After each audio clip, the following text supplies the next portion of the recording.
एक गांव में एक सुखी परिवार रहता था। उसी परिवार में 3 भाई और एक बहन थी।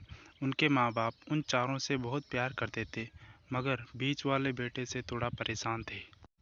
बड़ा बेटा पढ़ लिख कर डॉक्टर बन गया था और छोटा बेटा भी पढ़ लिख कर इंजीनियर बन गया था, मगर बीच वाला बेटा बिल्कुल गँवार और आवारा किस्म का था। कुछ समय बाद उनके दोनों बेटे डॉक्टर और इंजीनियर ने शादी कर ली और महीनों के बाद ही उनकी बेटी का भी एक अच्छे घराने में विवाह हो गया। मगर बीच वाला बेटा अभी भी कुंवारा ही था। वह अनपढ़ था और कहीं पर मजदूरी करके छोटा-सा काम करता था। उसको शादी के लिए कोई भी लड़की नहीं मिल रही थी। उसके माँ-बाप उससे बहुत परेशान हो चुके थे। अब जब भी उसकी बहन अपने मायके आती, तो वह अपनी डॉक्टर और इंजीनियर दोनों भाइयों से मिलती थी, मगर बीच वाले भाई से बहुत कम मिलती थी, क्योंकि वह उसे ज़्यादा पैसे नहीं दे पाता था।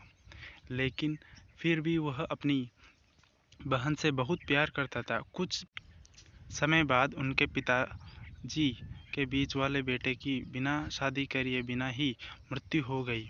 उनकी माँ ने सोचा, कहीं अब किसी के मुंह से बंटवारा की बात निकले, इसलिए अपने ही गांव में एक सीधी-सादी लड़की से मझले बेटे की शादी करवा दी।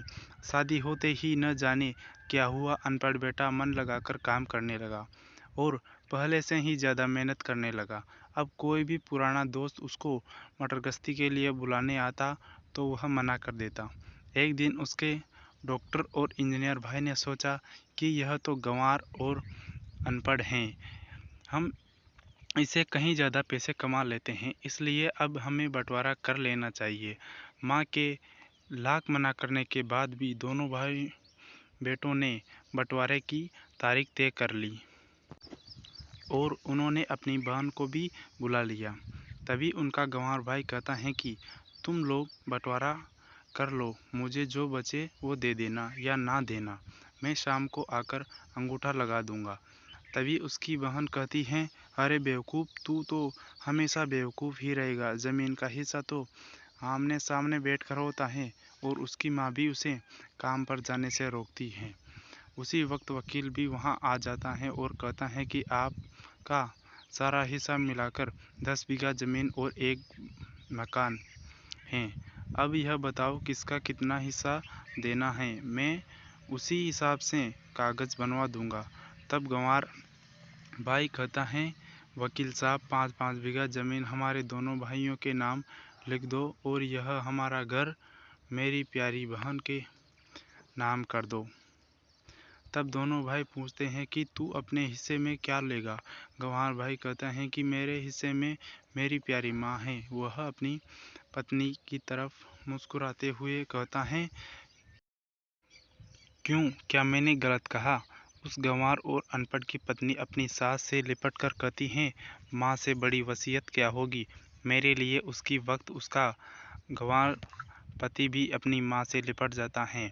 गँवार बेटे और बहू के प्यार से ज़मीन जायदाद बंटवारे की एक सन्नाटे में बदल दिया। तभी बहन अपने गँवार भाई के गले लगकर लिपट कर रोती हुई कहती है, माफ़ कर दो भैया, मैं आपको सम्मान नहीं दे सकी। तभी उसका भाई कहता है, मेरी प्यारी बहन, इस घर में जितने अधिकार हमारा है उतना ही तुम्हारा भी है। और रही बात बंटवारे की, तो बंटवारा नहीं करने से जीवन खत्म तो नहीं हो जाएगा।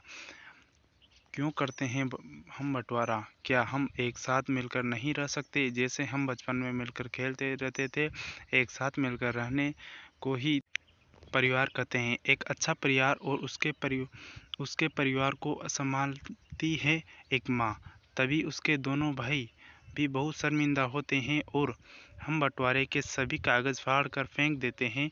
और उस दिन के बाद से उनका पूरा परिवार खुशी-खुशी एक साथ रहने लगा।